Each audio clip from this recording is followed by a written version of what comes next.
Welcome, everybody. My name is Amos Widston, and I'm representing the Department of Management, who together with BBC4 have organized this wonderful event,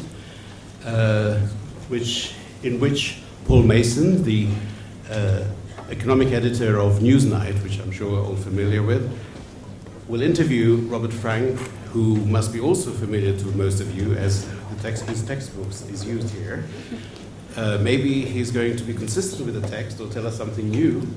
In any case, I think you should buy the book and read it to discover yourselves. I will not keep you too long. I'm here simply to entertain you while they're wiring up. So I haven't prepared any jokes, but the book, as you know, is about comparing Smith and Darwin and making a choice in a very Darwinian way, choosing Darwin over Smith, whereas one should ask the question, perhaps if you use a Smithian method, they would choose someone else. Sorry. So, are we ready? Nearly. Without further ado, I will give the floor to Paul Mason, who will introduce Robert Frank and the talk for today. We just need to check some level for 2 seconds, so do excuse us while we do that and we scurry around. So is the level okay to my colleagues who are listening to this? Are they happy? The engineer will have to come and tell us. Could you speak for a bit, Robert, please? Just tell us. Yes, I'd like everyone to know that we appreciated the nice sunny day in London today. And yes, and we're getting the thumbs up. Good. Right, I can now go into this bit. Okay, I'm Paul Mason. This is going to be recorded as live, as if it were live when we start. But it is what I call a Russian doll of sound, in the sense that the bit you're in now is reality, and then in a minute we'll start the recording. So the bit will start again, as it were.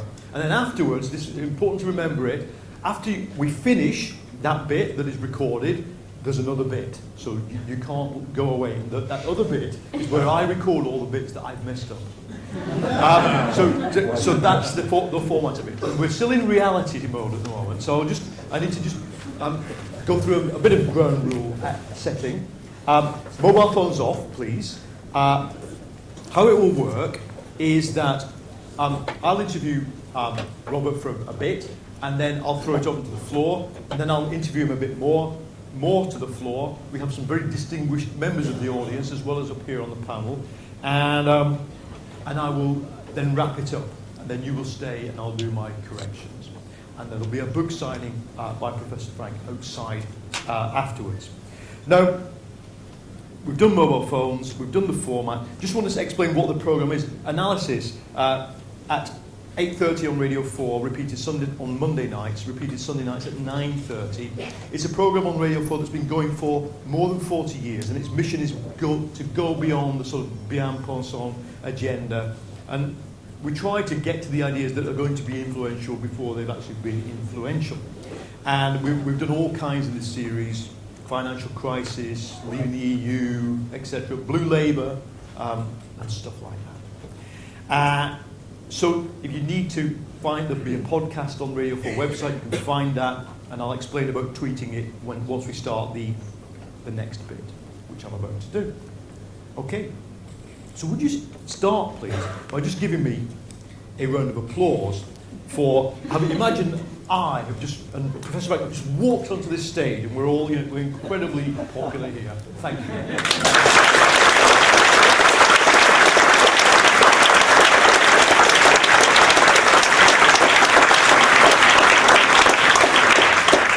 Good evening and welcome to the London School of Economics. I'm Paul Mason, and in this edition of Analysis, I'll be speaking to the economist, Professor Robert Frank, about the startling claim in his new book that Charles Darwin is a better guide to economic reality than Adam Smith, indeed, than to all theories based on rational choice. If you want to tweet this as we go, the hashtag is very literally LSE Darwin, hash LSE Darwin. Robert Frank is an economist and Robert Frank is an economics professor at Cornell University. His books, which have been translated into 22 languages, have focused on the way status and emotion affect our economic choices, on the way competition can produce increasingly winner-takes-all confrontations. But in his latest book, he takes aim at the libertarian right in America and its insistence that the pursuit of individual self-interest and perfect competition are the only route to the good society. He's also co-author with Federal Reserve Chairman Ben Bernanke of the textbook Principles of Economics. If only we had all read that before things went wrong. Robert Frank, welcome. We've built 200 years of economic theory on the achievements of Adam Smith. What did we do wrong? Yeah, I appreciate the question because I'm one of Smith's biggest fans. I think one of the things that's distressed me about the book is that in making my prediction that Darwin would someday be seen as the father of economics, not Smith, I seem to be selling Smith short. I try to make clear in the book that my target is not Smith himself, who I admire as much as any man, but really the modern caricature of Smith as put forward by the free market enthusiasts who are his biggest disciples, particularly in the US. They think that he thought that you could just turn selfish, greedy people loose in the marketplace and their efforts to feather their own nests would lead magically, they'd be guided as if by an invisible hand to produce the greatest good for all. I think Smith did not think that. He often emphasized that men of the same trade seldom meet, even for merriment, but that their conversation quickly turns to schemes to defraud customers or workers. He was very skeptical of market power. He didn't think you didn't need government regulation by any means. He was enormously thoughtful. You can't pick up the wealth of nations and turn to any random page and not be filled with wonder at the insights he had, especially when he had them. I mean, nobody was around to teach him any of that. He saw it all for the first time. So I'm a big admirer of Smith's. What I think his modern disciples get wrong with their prescription, which is essentially get government out of the way and let markets work their magic, is that individual interests and collective interests don't always coincide in the manner contemplated by the simple version of the invisible hand story.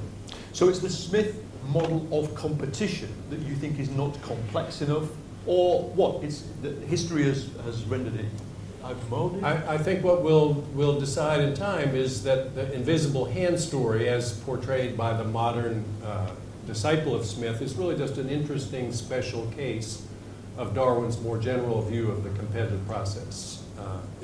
It's not true that individual interest always coincides with group interest. I think what Darwin's great insight was that life is graded on the curve. Sometimes individual interests coincide with group interests, but often they don't. Whenever there's a conflict, it's individual interests that tend to trump, often to the great cost of larger groups. And that's where I think we need to rethink the role of the market and the government in modern society. We can't just presume that if there's perfect competition, markets will do everything right. I think many liberals are willing to concede that. Oh, if markets were competitive, they'll say everything would be just fine. We've got to intervene because they're not competitive. That, in my view, is not the problem. Professor Frank, it's rare to read an economics book and come away with such a startling image as one comes away with from the beginning of yours, which is of an elk with giant antlers. Explain to us, if you will, what you mean by that metaphor, that analysis. The evolution of antlers in the bull elk, I think, is a nice instance of a trait that evolved for the reproductive advantage of individual animals, but whose ultimate presence ended up being a handicap for a larger group of the same animal. So if you think about the bull elk, they're, like males in other vertebrate species, determined to take more than one mate if they can. The if they can qualifier is important. It means if some take more than one mate, others don't get any.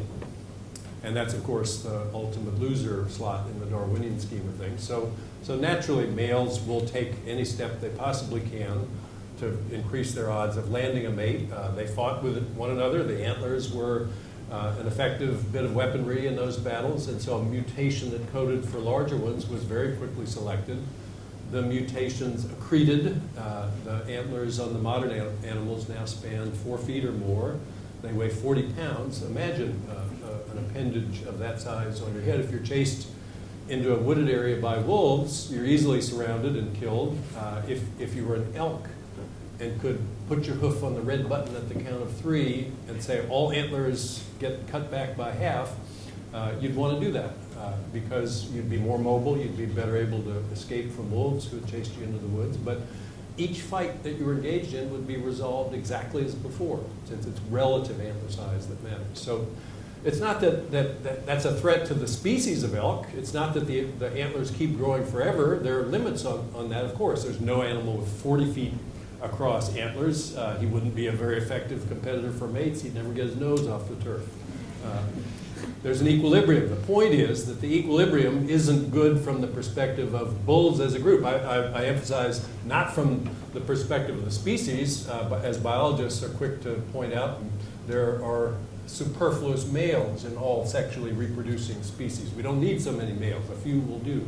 So if a few bull elk gets around and killed by wolves, that's not such a problem for elk as a species. But I'm just trying to think about this from the point of view of the bulls themselves. We can all, I think, imagine a corollary in economics to that. Maybe a large firm that becomes so large that it proclaims itself to be maybe the dancing giant one year and then almost collapses the next year, or is hegemonic in software one year and then is fighting for its life at the very bottom of the food chain a few years later. Okay, so that works. What in Smith does not encompass that reality? What in the Smith model of competition doesn't help us to understand Microsoft or ABB? I think Smith, in his view, when he was writing, would have viewed Microsoft as a threat because it has such dominance, such power, such size. It can just persuade you to buy bad products because it has the billions behind its Not that we are saying on BBC Radio 4 that Microsoft's products are necessarily bad, but for economic terms, I'm not saying they're necessarily bad. I will say I don't like them.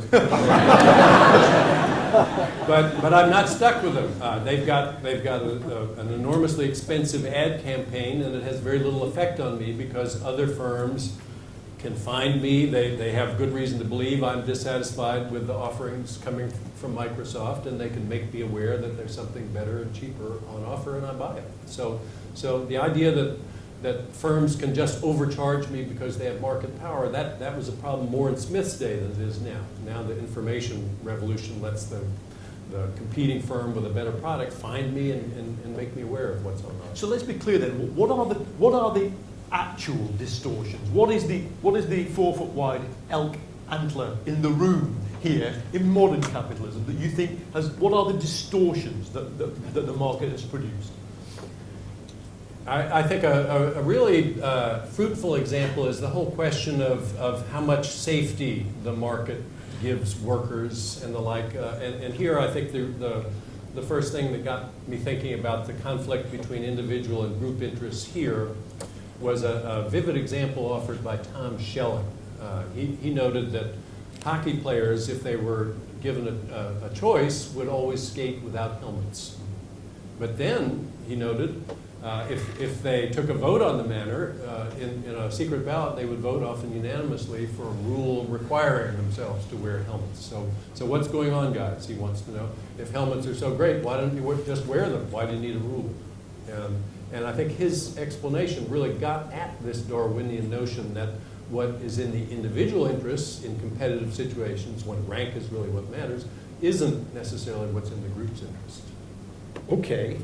Now, if you are lucky enough to attend a mass meeting by Glenn Beck, you will notice as people arrive on their Harley Davidsons that not many of them want to be wearing helmets, because there are people in the world who believe that it's their right not to wear the helmet on the hockey ice rink or on the back of a Harley.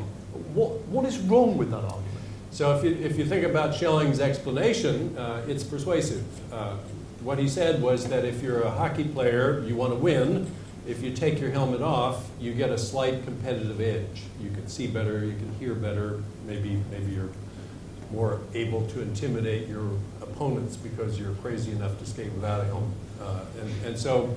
And so if you've ever been an athlete, you know how important it is to get an edge. Sure, you don't want to get injured either, but that's maybe, and it's not right now. The edge is now. So it's a compelling move to take your helmet off, but the other side won't sit idly by for that. They'll restore the balance by taking their own helmets off. And then the equilibrium is one in which everybody's skating without a helmet. Nobody's got a competitive edge. Wouldn't it be better, they reason, to have a rule requiring us all to wear helmets? And so it's an easy choice for them in that situation. If we're left to our own devices, we won't wear helmets, but we want to wear them. But the only way we can get there is to require ourselves to wear them. One obvious difference with the way Smith describes competition and the way Darwin, and the model you are adopting from Darwin, describes competition is that in Smith, the actors are rational. We have evolutionary biologists, I think, in the audience who will tell us that many of them believe that the actors are genes, and they may act successfully or otherwise, but they're not rational. What difference does it make? Because surely the rationality of the actor in Smith is that which prevents, theoretically, the 4-foot-wide elk antlers ever being created. No, I think that the precise point is that the individuals are rational. The elk, of course, aren't thinking about this in rational choice terms. It's just the blind action of selection. But the hockey player is not making an error to take his helmet off. He values the competitive edge more than he reckons the cost of the risk of injury. So that's a rational move when viewed from the individual perspective. It's just no one gains anything when everybody does it. That's the rub. And so I think a rational person at that point says, can't we do something about this? The elk, of course, can't do anything about it. They're stuck with their big antlers. But rational individuals have the communication skills, the cognitive skills to say, look, this is not the best outcome attainable for us. Nations embroiled in military arms races, it's the same structural set of incentives. We each build more bombs, hoping not to be less well-armed than the opposing side, since the consequences of that are so dire. And yet, the equilibrium is we spend a huge percentage of our GDP on armaments. Wouldn't it be better to spend less and have more left over to build hospitals and schools? That's the logic. So it's not irrational what the individuals are doing. It's just that individual rationality doesn't coincide with collective rationality. Another way of attacking the dichotomy you set up between Smith and Darwin here would be to say, well, at least in evolution, it encompasses crisis, because the end result of a dead end, of an evolutionary dead end, is the extinction of a species. And we are seeing the odd extinction in our time of business models. What, again, bringing you back to Smith, what is lacking in Smith in the explanation of that, the catastrophic crisis, the dead end? Great. Smith knew that there were crises, that firms went extinct, and I think oftentimes when a firm goes bankrupt, that is part of a rational winnowing process. Somebody with a bad idea that's poorly executed. If the resources that went behind that idea are freed up to go elsewhere, that's a good thing.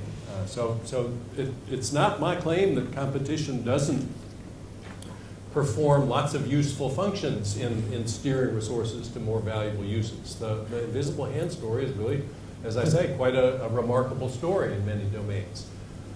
Where it breaks down is when, I think the key thing in the case of the antlers, why that was inefficient, was that the traits were evolving not for elk to compete against the environment, but for elk to compete against their own kind. And when you see the business world, much of the competition in the business world, and among consumers for that matter, is against our own kind. And when the payoff occurs only if you get into the upper part of the rank ordering, there are only so many slots in the upper part of the rank ordering. Anything I do to improve my chances of ending up there makes your chances lower. So there are a lot of self-canceling behaviors that we see in the modern marketplace. if there were nothing you could do about that, then well and good.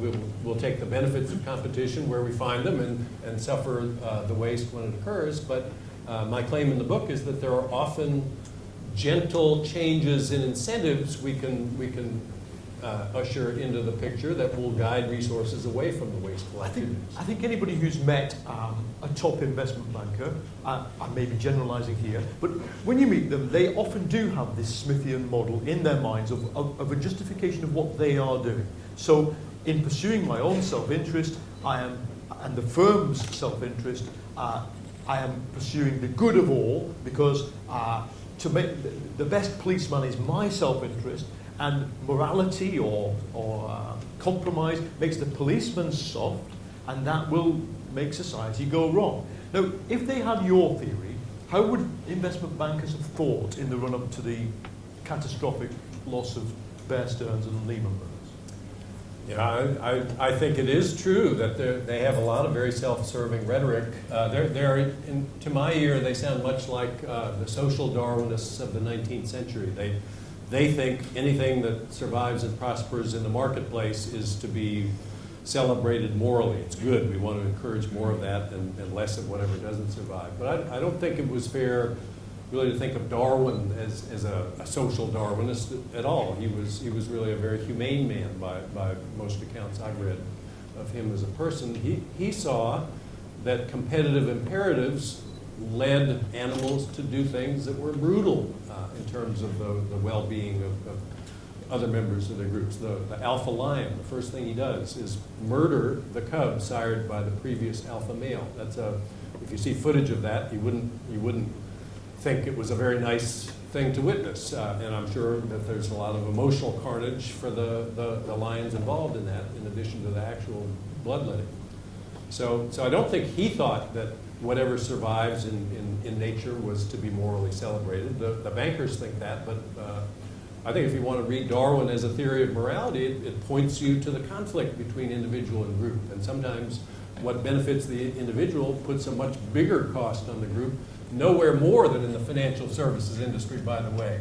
We've sent the best and brightest of our students to that industry where they're fighting over bits of the pie, not creating any new pie. There are only so many deals to be struck, and they're going to get struck whether we send 10% of our best and brightest to that industry or 0.5%. So we're not sending the right number to that industry.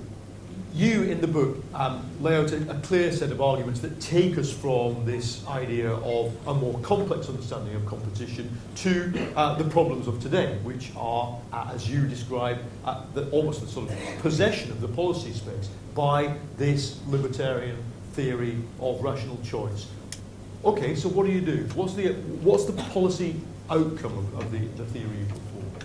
I try to attack the libertarian rhetoric in its own terms. Again, I assume markets are competitive. I assume people are rational. Neither of those things is strictly true, of course. The behavioral economists have been making hay for decades on the fact that people are not rational much of the time. Amos Tversky, who died in the mid-90s, one of the founders, liked to say, he was a social psychologist, he liked to say, my colleagues, they study artificial intelligence.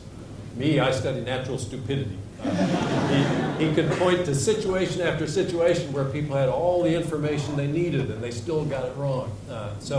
But I'm not going to go there. I'm going to tell the right wing, yes, people are rational, and they're not that irrational. People make mistakes, but for the most part, they've got goals, and when they have experience, they know how to achieve them. Markets are competitive. They're well informed, or they can become informed. So I grant all those things. The only thing I add is that third assumption that rank matters, that we're not competing over absolute amounts, we're competing over rankings. And that was Darwin's insight. It's not how fast you are, it's whether you're faster than the runner you're competing against that matters. And whenever you're in that last situation, you get actions by one side that are offset precisely by defensive actions by the other side. If you're a merchant, you want a sign that people will see. What must a sign be like in order to be seen by people driving by? It must stand out from the visual field. It's not how big it is, it's whether it's bigger than the other signs. It's not how bright it is, it does have more wattage than the other signs. And so the equilibrium amount of signs gets huge, but And then we get a visual blight that sometimes we decide, hey, we can do better than that with a few zoning laws. So a zoning law would be an example of a policy intervention. Okay, so zoning law is one. What else? I mean, you're talking here to libertarian America. They don't like zoning laws. What else don't they like? They don't like Tax. them. They don't like them. They don't like regulation. They don't like taxes. Safety regulation is one where I think they've got an especially powerful rhetorical set of arguments to offer. They'll say, of course, workers can get higher wages if they take riskier jobs. The firms don't have to invest in so much expensive safety equipment. So the firm can afford to pay more. The worker can be careful and decide, I'm willing to take a little extra risk. You all took a risk getting here tonight. We take risks all the time. I'm willing to be careful and take the higher wage in compensation for the extra risk. Then the libertarian says, where does the government have any right to come get between us and say we can't do that by regulating our safety? And my response to that, based on this Darwinian perspective, is that if the contract involved only the parties to it directly, I would say, fine, do what you like. But it doesn't involve just them. If I'm a worker, I've got lots of motives for getting more income, but one important one is I want to send my kids to the best possible school I can. The good schools are located, everyone knows this, if you haven't thought about it, you'll realize it. They're located in the neighborhoods where the houses are more expensive. So if I want to send my kids to a school of average quality, if I'm in the middle of the earnings distribution, what must I do? I must outbid 50% of all families who are trying to do the same thing. One way I can get a leg up doing that is to sell my safety for a higher wage. So that puts me ahead in the bidding. But then you can do the same. It's like the hockey players. They're not going to sit idly by. You sell your safety, I sell my safety. We've each bid for houses in better school districts. At the end of the day, we succeed only in bidding up the price of those houses. Half the kids go to bottom half school, the same as before. That's wasteful. I think I've worked out what you're trying to do. You're trying to convince the American right to accept regulation and taxation on its own terms, aren't you? Yes. You're not saying that information is asymmetric, so it can never work. You're accepting the basic principle, not just of Adam Smith, but of Ayn Rand, maybe. But you're drawing a different conclusion. Right. Has anybody from the American right accepted this conclusion?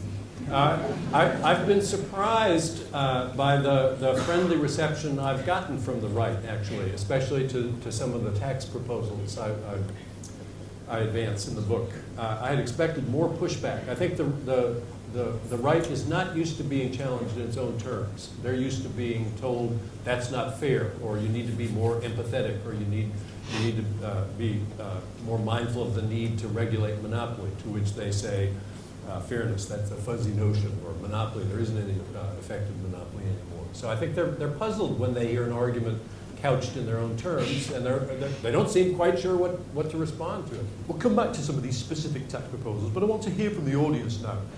We're in the London School of Economics. Upstairs in the senior common room, there is a picture of a lovely painting of Sydney and Beatrice Webb. I understand it might fall off the wall if the answer to this question is yes. Are there any libertarians here who'd like to talk? Sir, you, do we have a microphone? What do you think about this deal?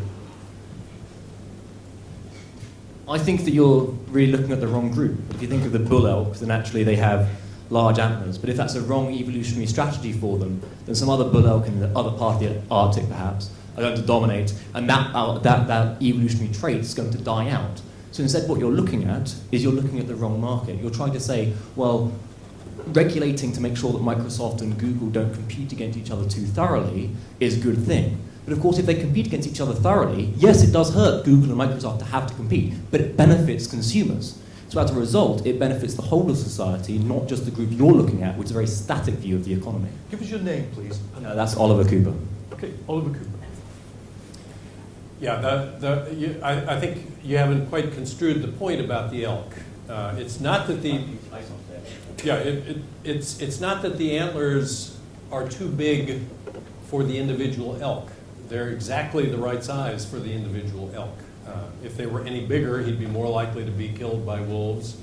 And if they were any smaller, he would never win a battle for access to females. They're an exquisite balance between those competing ends. In equilibrium, herds in the north, herds in the south, herds in the east, herds in the west, all have antlers that are too big for that reason, because The antlers are self-canceling when they confer advantage to the individuals. I get bigger ones, you get bigger ones. We gain no advantage at all from that. And so if there were another herd of elk that tried to move in with smaller antlers to try to compete its way into our group, what females would mate with them? They'd lose every battle, they'd get no mates. So if they tried to horn in, so to speak, on our group, they'd be left out in the cold. What about the Darwinians? Are there any biologists or Darwinian scholars here? Sir at the back, and then Sam. Thank you. Yes, modern evolutionary studies have been much. Give us your name. Would you start again? Give us your name first. Oh, my name's John Ashworth, and I used to be director here. Modern evolutionary biologists have been much exercised by the appearance of altruistic behaviour, particularly in social animals like ourselves. And Bill Hamilton, a PhD student here many years ago, did some very elegant mathematics which accounted for how this could evolve. And I was wondering whether you've tried to apply those thoughts, and particularly Hamiltonian mathematics, to an economic situation. Yeah, in fact, I've written on exactly that subject. I think Hamilton leaned very hard on the notion of kin selection. Yeah. We would be altruistic on behalf of conspecifics that we related to closely, especially because if we were able to assist them in their efforts to survive and reproduce, then we would in effect be helping move forward into the next round copies of genes very much like the ones we carry. So that's one avenue. Another avenue, the one I explored, was if I'm a trustworthy person. That's always been a very mysterious thing to emerge in a competitive environment. If I'm trustworthy in a situation where no one can tell whether I've cheated or not, and I'm dealing in one-shot games with non-kin, why would it ever pay me to evolve as a trustworthy person? And there, the argument I pressed on that issue was that the moral emotions have telltale traces that they leave upon the face and the voice. And if there's something about me that enables you to tell I'm a trustworthy person, yes, there'll be a cost to me. I won't cheat you, even though I could without any probability of being caught. But because you can forecast accurately that I won't do that, I'm a very valuable employee for you to hire in situations that require trust. So yeah, there's a lot of interesting work, I think, being done along those lines. And it's, again, all about the conflict between individual interest and group interest. Cheating is in the individual's interest in many cases. It's not in the interest of the group that everyone cheats. Question here. Samuel Britton. Can you hear me now? Yes. I want to know what your message, if any, is for people on this side of the Atlantic. Going through your book, I see you annihilating people like the Tea Party, the Night Watchman State, the Ghost of Ayn Rand, and all sorts of things like that. There's hardly anyone in this side of the Atlantic who holds any of these almost idiotic laissez-faire positions, although quite a lot of us believe in a sensible market. Now, what is the message of your book for this side of the Atlantic, or is it just spectator sport we should watch? Yeah, that's a great question. I think we've seen an increase in income inequality on this side of the Atlantic that's followed in the wake of the one we've seen in the U.S. In the U.S., it's gone much further than it's gone here. And in the UK, it will proceed further, I predict. I think in the financial services industry, it's happened because of regulatory favors in large part, but in other occupations, it's happened mainly because of market forces. Market forces now amplify the reach of the most talented performers in each domain and makes their actual value in competitive terms greater than it used to be. And that's why we've seen this huge burst of inequality. And that, in turn, has spawned an enormously inefficient pattern of expenditure escalation. So if you think about the rich, they spend more on coming-of-age parties for their kids. They build bigger mansions, not because they're bad people, but because they have more money. That's what everybody does when they get more money. They build bigger and buy better. When the rich build bigger, the middle class doesn't seem annoyed by that at all. They like the pictures of the mansions. They will tune in to the TV shows about the life stories of the rich and famous to see them. But there's a group just below the rich that's very heavily influenced by what the rich build. They travel in the same social circles. Maybe now the near rich need a ballroom in their house too, because now we have our daughter's wedding at home, not in a hotel or club. They build bigger. Then the near rich build bigger, and it cascades all the way down. Now the median new house built in the U.S. is about 50% larger than its counterpart from 30 years ago. What that means is that the median earner, in order to send his kids to a median quality school, must spend a whole lot more than before just to achieve that basic goal, even though the median real wage is no bigger than it was 30 years ago. And that's a huge burden for the people in the middle. American weddings now on average cost $28,000 a piece. In 1980, that's the only comparison figure I could find in inflation-adjusted terms, 11,000. Does anybody imagine that the people who were getting married in 1980 were happier because their weddings, or were less happy because their weddings cost so much less? There was a standard for weddings. They met it. They were happy or not when they got married in both of those years. The extra expenditures were mutually offsetting. They just raised the bar that defined how big a party you had to have to suitably mark that special occasion. So that process is going along on this side of the Atlantic too, and the main tax policy proposal I offer in the book, and yes, you're right, I thought the libertarians were the ones I had to get out of the way in order to get anybody to listen to that proposal in the US, I think would be just as valuable here in the UK and in Europe.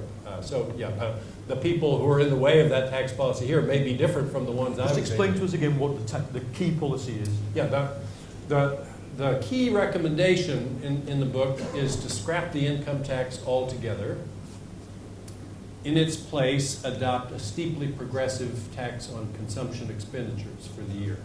And the way that works is you report your income to the tax authorities as you would now, simplify it greatly if you can, that's a good thing in any event. Then report your savings for the year. We know how to do that for tax-exempt retirement accounts that already exist. Then take off a big standard deduction, let's say 20,000 pounds.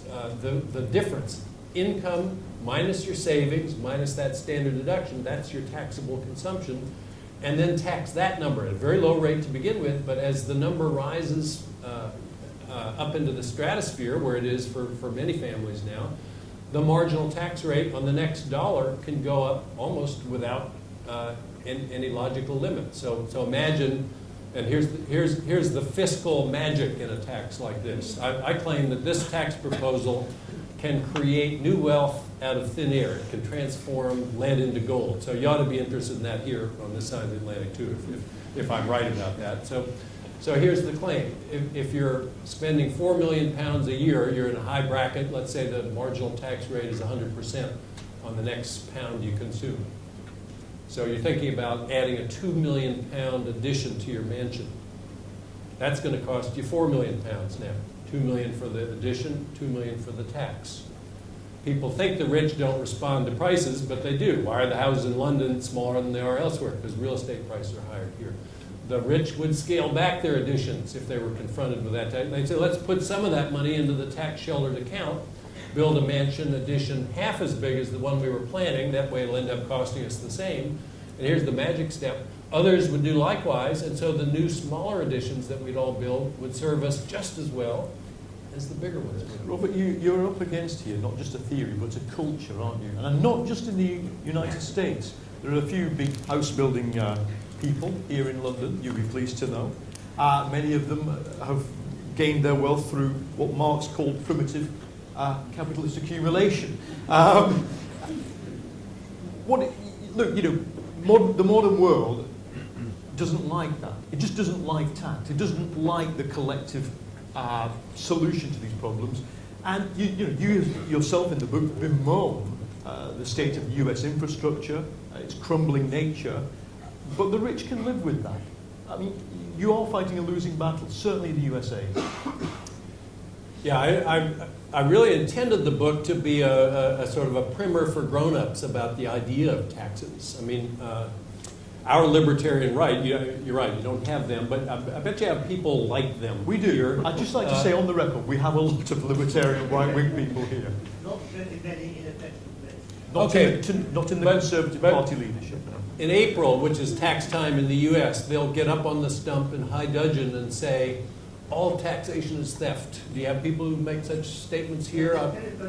Well, wait a minute. Are there anybody, Samuel Britton, is there anybody in the audience who does believe that? And let's give them their due. Sir, wait a minute, please. Give us your name and speak into the microphone if you don't mind. My name is Brian Micklethwaite and I used to work for the Libertarian Alliance, and I am a libertarian of exactly the kind Sam Britton despises.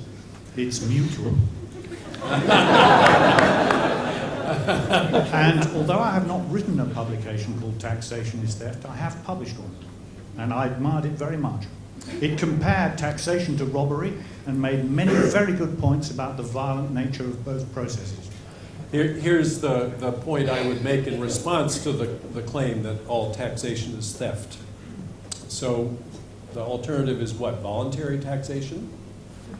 If we had a country with voluntary taxation, here's what I predict would happen. I predict some people would pay taxes even if they were voluntary, but then in time they would notice that their neighbors weren't paying taxes, and they would feel that's not fair, they're not paying, I'm not going to pay either.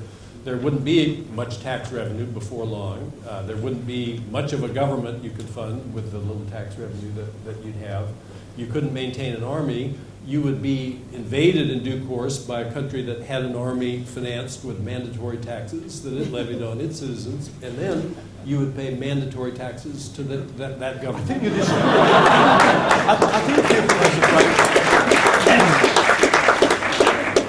you're you might be describing Greece there. Nobody likes taxes, but adults know you have to pay taxes. That's the price of a civilized society. If you don't have taxes, you can't have a government. You think you don't want to have a government, that's your ideal. Which country do you want to move to? Sudan? There are some countries that have, in effect, have no government. No libertarians I know would want to move to those countries. So just give us your question into the microphone, please. All right. So the logic of your argument there is we only need to raise taxes for an army to defend ourselves. Oh, if you want to think that's all government should do, we can argue that. That was your argument that if we didn't have an army, we'd be invaded. So well, I say if all taxation is theft, we wouldn't have an army. If we raise taxes to defend ourselves, like the English did at the time of the Civil War, we've got a long tradition of this historically. So, maybe the libertarians will get up on the stump and say now all taxation in excess of what we need to support an army is theft. And I can have the same argument. We'll extend it. It won't be the fact that we can't have an army that will be the reason that doesn't make sense. It'll be other reasons. In the book, you make a plea for the importance of context to economics. And you ask, I think, you've asked other economists, some of the distinguished ones I think you've worked with, why modern economics is so hostile to context, why it claims for itself this high ground of mathematical purity. What did they answer? I'm still struggling with that question. This, to me, is the big issue in the sociology of knowledge in the areas I've worked in. The standard economic models, I assume the ones that are taught here at LSE as well, completely ignore the role of context in shaping demand. So the utility a consumer gets from his house, it depends only on the absolute qualities of the house. That's so transparently not a correct way to think about that issue. I lived for 2 years in Nepal, the poorest country on the earth. I was a Peace Corps volunteer many years ago there. I lived in a 2-room house. It had no plumbing, it had no electricity, the roof leaked when it rained hard. None of you would want your friends to know where you lived here in the UK if you lived in a house like that. But at no moment did I ever feel ashamed of living in that house. I was proud to entertain guests in it. It was a nice house compared to the houses that my fellow high school teachers lived in that context. And to think that context doesn't matter for your evaluations of things and what you feel you need is just, that's a notion that describes a world that's nothing like the world we live in. So I've not yet ever heard a cogent response to my question, why is it economists are loath to incorporate context into their models of demand? Doesn't Smith implicitly give one in the sense that he is trying to describe the mechanics, albeit he's influenced by mechanism and the science of his age, the mechanics of the economic part of society, and he writes a whole other book about the moral relationship between people? Or is that not, in fact, the right relationship between these two sets of ideas? Ought not we to pursue an economics that does describe the laws of economics before we start talking about morals or altruism? I think Smith's view was that's all part of a package. A lot of people think markets undermine morals. Smith's view was, I think, different. I think the merchant had to be able to postpone gratification long enough to deliver on a promise that he made to a customer. And in primitive pre-market societies, people didn't have much practice at doing that, but you couldn't succeed as a merchant unless you got good at that. And that's really a big part of what it means to be moral, is to set aside your impulses of the moment and act on a longer view. So I think, yeah, Smith is not the person we want to turn to if we want to look for commentary and thought that's hostile to the idea of morality. He was very much of a view that that's an essential part of what it means to be a member of society and to function effectively. Let's have a few more questions. Down here, sir. My name's Antlers. I'm a student at this school here. So you take issue in the fact that Americans are building bigger houses and are celebrating more expensive weddings. But those people aren't burning that money. They're employing people to build those big houses, to convene those big weddings, so they're making a contribution to their economy and to their communities. Now, instead, you're arguing we should have a tax system that incentivizes people to save more. But wasn't it more savings that got us into trouble we're in now? More savings, roaming the world, looking for places to invest, constructing all those complicated financial products, I guess, and all this mess. Is that really a good idea? It was indeed financial deregulation that got us into the mess that we got into. The problem wasn't that Americans were saving too much. We weren't saving anything at all, basically. We had negative savings rates in the mid-2000s. It's not that mansion additions are useless, although I think beyond some point, probably they are. Here's an interesting thought experiment. You have two worlds. They're identical, except for one difference. The wealthy live in 60,000 square foot mansions in one world. In the other, they live in 30,000 square foot mansions. We've got a hedonometer that registers accurately how happy they are in the two worlds. And the correct answer is in the envelope here. I'm willing to bet my entire retirement savings account that the answer would be that the people in the 30,000 foot mansion world would be happier than the people in the 60,000 foot mansion world. I think the only reason you need a bigger mansion beyond some point is that you're expected to have one that's like the mansions of your peers. You have to entertain in a certain style. But it's a lot of trouble if you have a bigger mansion. There's staff you have to recruit and train and supervise. There's tell-all memoirs that you have to worry about, security issues. Just think about running these big properties. It's a nuisance. If you don't need one, it would be better somehow. So those dollars, it's not that they're useless, although they might be. You can fix bridges with those dollars. You can find cures for cancer with those dollars. There are lots of useful things you can spend those dollars on. That's just Antlers. That's not useful. But Robert, in the land of the 36-foot yacht, the man or woman with the 35-foot yacht is always going to be unhappy. In reality, the thought experiment breaks down as soon as you put the curve in. You yourself argue that competition is about degree, that these worlds don't exist, and therefore, we're not going to get a halving of anything, are we? We don't in nature, and we don't in economics. No, the helmet rule protects the players. They still try as hard as they can to win, but in the process, they don't injure one another as often or as severely.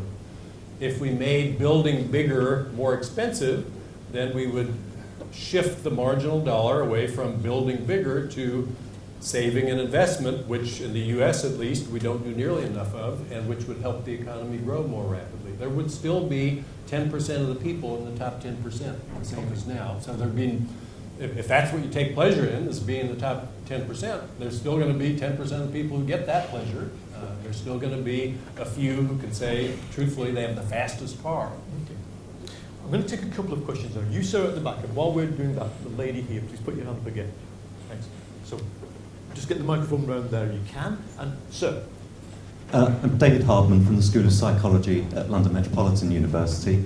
My question relates to growing income inequalities. There's a lot of outrage at the moment about salaries at the top of society and the fact that, for example, the public have bailed out various institutions, but those various institutions are now continuing to pay large bonuses. And a report this week from the St Paul's Institute showed that even many of the people who work within the City of London financial sector believe that their fellow financial sector workers are overpaid.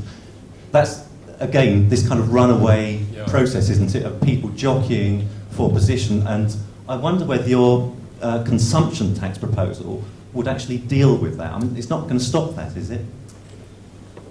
I think to really address the kinds of salaries we see in the financial services industry is going to require some serious financial regulation.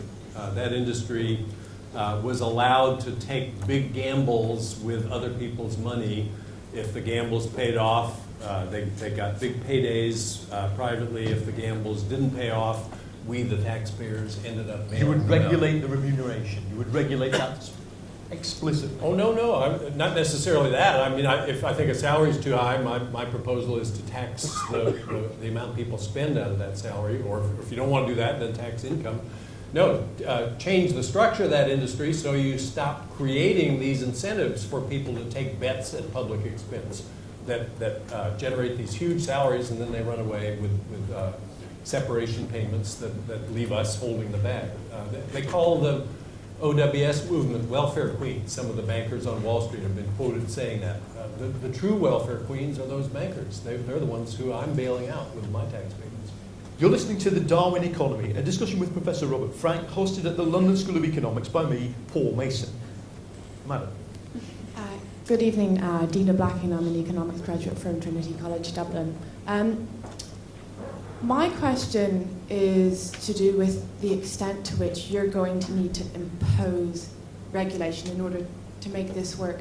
With Adam Smith, the idea of free markets, which I support, but with caveats about, people going crazy and running for bigger and bigger bonuses, at least people buy into that. People support it, as well as letting themselves be regulated.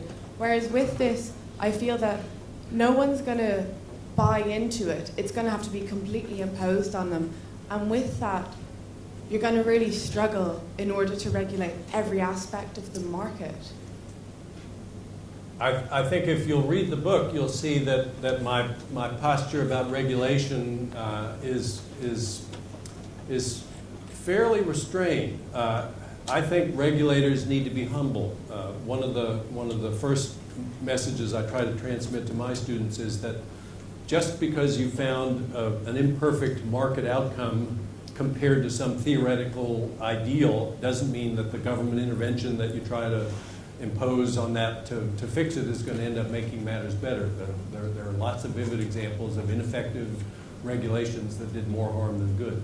What I stress in the book is a very limited range of regulatory interventions, primarily ones that are targeted to make activities that seem too attractive to individuals less attractive by taxing them. I think there's a lot of room to maneuver before we get into the hard questions. Adults in the audience recognize we need to tax something in order to run the government. It's a question of what we tax. If we have to tax something, then tax harmful activities, activities that impose costs on others much greater than the benefits that the people who are doing the activities get from doing them. There are lots of things like that we have not yet to do that we could do, and until we run out of those things, I'm going to focus on those things as my recommended interventions. Don't you find it interesting, though, as someone who teaches undergraduates, teaches people who arrive at university, that so many of them, like our previous question, arrive at the gates of the modern university as ready-made libertarians? Does that not make you think you're fighting a sort of uphill battle here, that people naturally believe that this is natural law? Well, I think this is, in a way, a response to Samuel Britton's question. Is it a waste of time on this side of the Atlantic to point out the deficiency in the arguments based on those slogans? I think there are people who come with those slogans everywhere. But reality appears to them to be naturally, as it were, libertarian. There is competition. Smith describes the natural state of things. And in the state of nature, when we see competition, sometimes it produces things that are good for all of us, but other times, as with the Antlers, it produces things that we're not so happy about. I'm seeing Maurice Glassman here, Neil.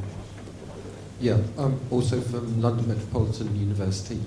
I'm interested in the competition between systems within the Darwinian system, and I wonder to what extent you think that the social market economy in Germany, which has the vocational training that's binding on all companies, that has the worker representation on boards, is a distinctive, I mean, you could describe it in terms of liberty, competition and the common good, is something distinctive from Anglo-American capitalism, and how it could be that the social market economy could triumph over the Anglo-American model, particularly at a time when it seems to me that the conclusion that many people, including in the Financial Times, are drawing is that Germans should just spend their savings.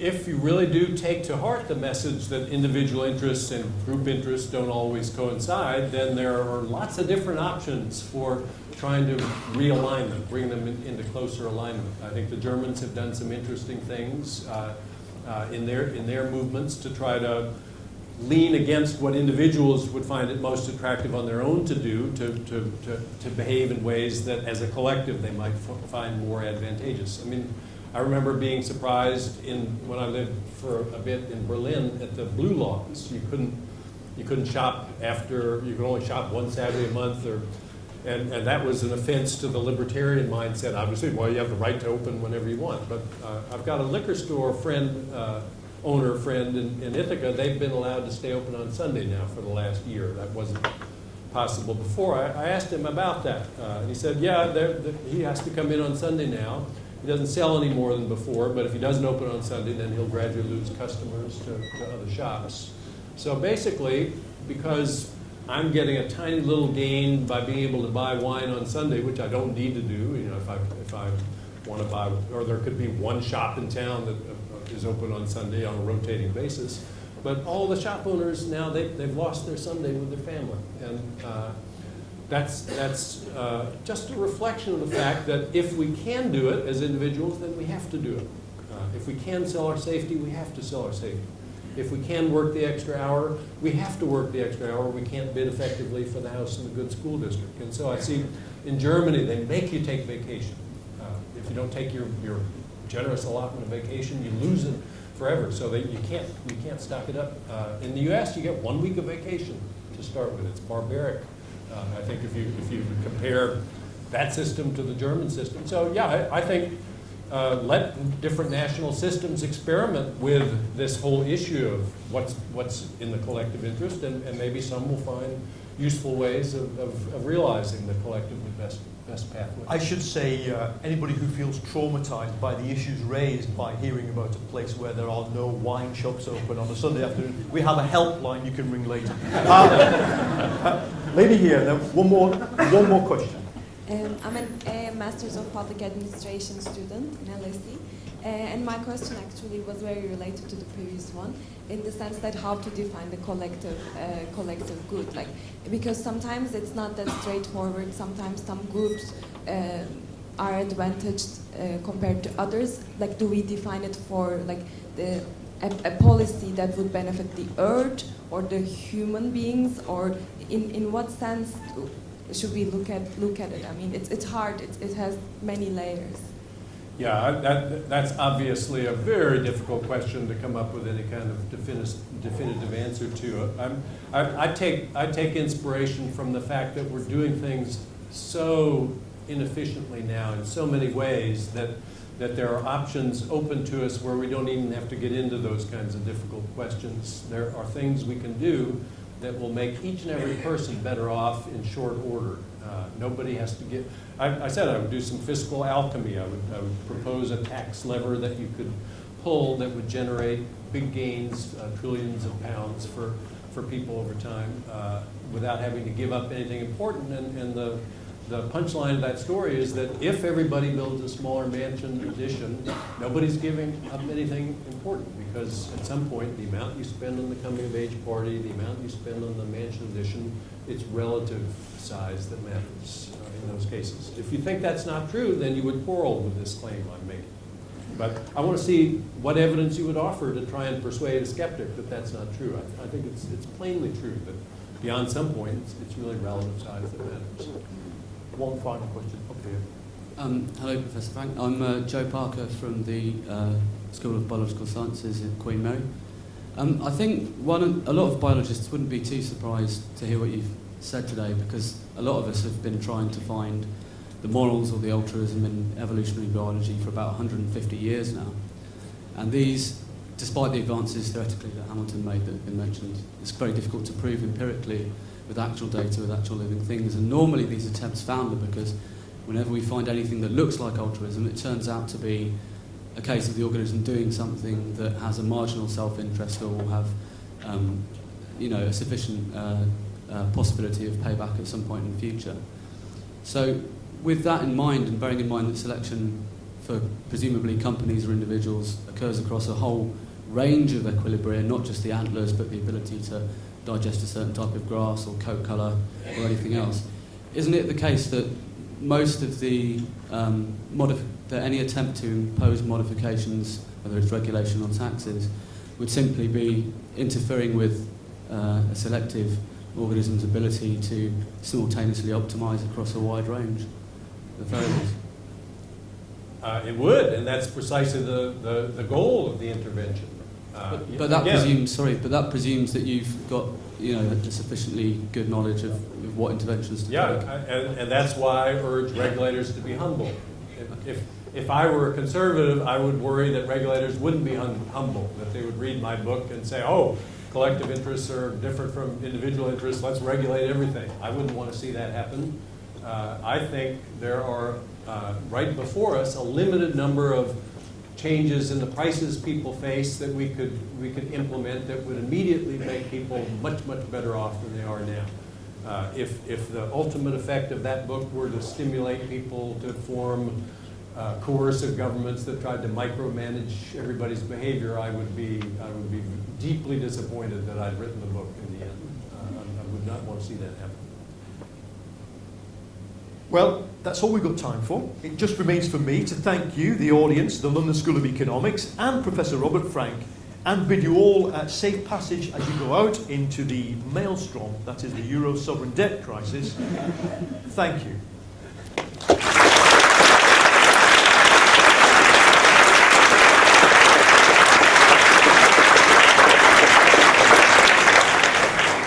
Just 2 seconds before you move, if you don't mind. Yep. Okay. I just need to redo things, if you don't mind. Just bear in mind, you're now seeing somebody going through mental torture. Good evening, and welcome to the London School of Economics. I'm Paul Mason, and in this edition of Analysis, I'll be speaking to the economist, Professor Robert Frank, about the startling claim in his new book that Charles Darwin is a better guide to economic reality than Adam Smith. Indeed, than all theories based on rational choice. If you want to tweet as we go, the hashtag is #LSEDarwin. Robert Frank is an economics professor at Cornell University. His books, which have been translated into 22 languages, have focused on the way status and emotion affect our economic choices, and on the way competition can produce increasingly winner-takes-all confrontations. But in his latest book, he takes aim at the libertarian right in America and its insistence that the pursuit of individual self-interest and perfect competition are the only route to the good society. He's also co-author with Federal Reserve Chairman Ben Bernanke of the textbook Principles of Economics. If only we had all read it before things went wrong. to do one question now, and it was, Robert Frank, anybody who has read your book comes away with this startling image of the bull elk and its big wide antlers. Explain what you're getting at there.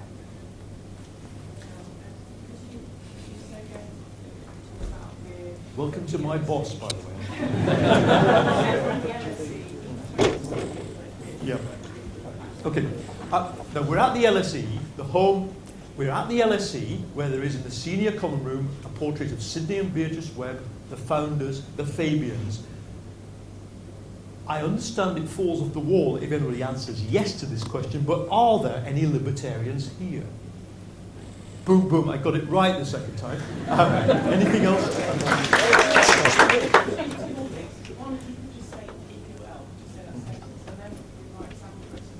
If you're elk.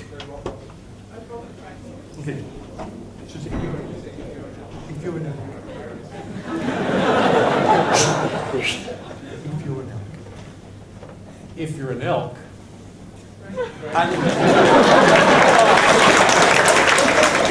Samuel Britton, would you please re-say your name with the microphone close to your mouth, please?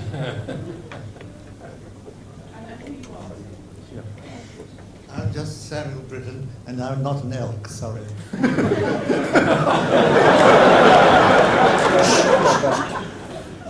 Wait a minute, Sam, please. Well, the basic question I have is, what is the message of this book for this side of the Atlantic, where there are very few of these crazy non-government people around, certainly not in Downing Street? So, just repeat after me. My name is Samuel Britton. My name is Samuel Britton. When it's quiet, again, please. My name is Samuel Britton.